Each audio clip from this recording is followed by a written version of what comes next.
when you are asked to transition into a supervisory role, I think one of the most important things that you need to think about when you are responsible for a section or a group of people, the first thing that you need to focus on is earning their trust.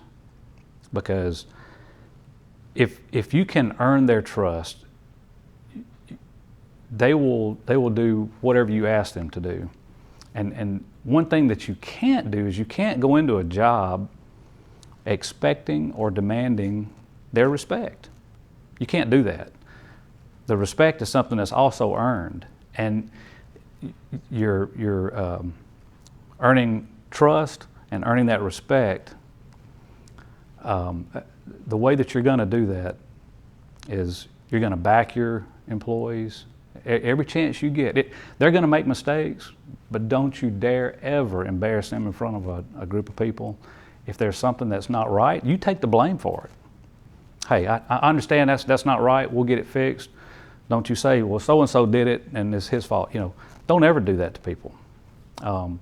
Give them credit. Whenever things are going good, don't you dare take credit for anything. You show them, hey, my folks did this, they need to be rewarded for it or commended. That's how you're going to earn their respect. It's the simple golden rule. I mean, it's just really simple. Treat others the way that you want to be treated. How would you want your supervisor to treat you?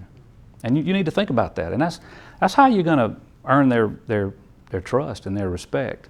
I know one thing that I have tried to use in my career, especially the last 10 or 15 years, I have a varied history with Aldott and worked in a lot of different sections. I've had a lot of different bosses. I've had a lot of supervisors, and they all have their own management styles. And I'm not saying one is head and shoulders above the other, but I've tried to pick out the best out of each one and tried to focus on that in my career, at least what I perceive to be the best leadership styles. I have a supervisor, a previous boss, that I hold in very high regard.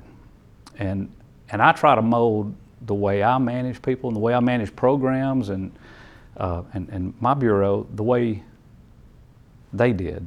I also have not very good examples of, we'll call it old school, late, early to mid, late 80s management styles that, in my opinion, is not effective. And I've tried to stay away from those management styles. So I think if you pick the good out of all of your past experiences and you use that in your managing, then you'll earn that trust, and you'll get your team together, and you'll be successful managing those employees. Another key thing is listen.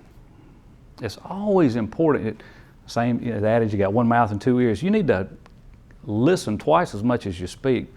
Listen to what others are saying. Listen to the way they react to certain situations, and just pay attention to those things, and that will help you in managing those people.